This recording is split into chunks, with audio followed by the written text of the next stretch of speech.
Baiklah, bismillahirrahmanirrahim. Assalamualaikum warahmatullahi wabarakatuh. Di video singkat ini saya akan mempresentasikan materi dari mata kuliah Ekonomi Islam tentang ruang lingkup distribusi Islam.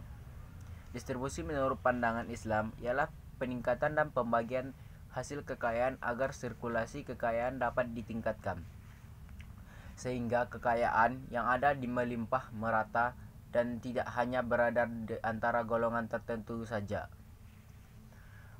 Persoalan yang paling mendasar dalam proses distribusi adalah bagaimana implementasi dari suatu kehidupan masyarakat, sebab ilustrasi harus menggunakan prinsip keadilan dan ekonomi.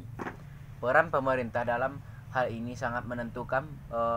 Pemerintah melalui regulasi dan kebijakan yang dibuat harus lebih baik pada kepentingan masyarakat. Yang kedua itu prinsip dan tujuan distribusi dalam Islam.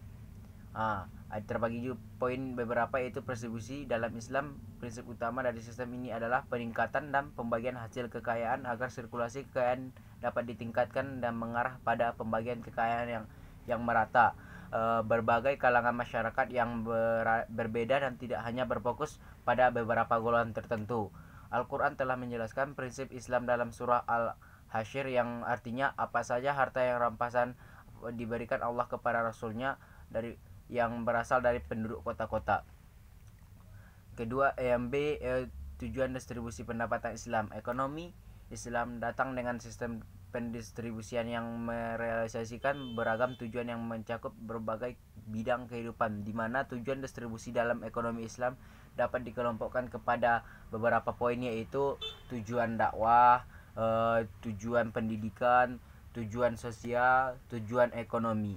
Yang C, dampak distribusi pendapatan dalam Islam.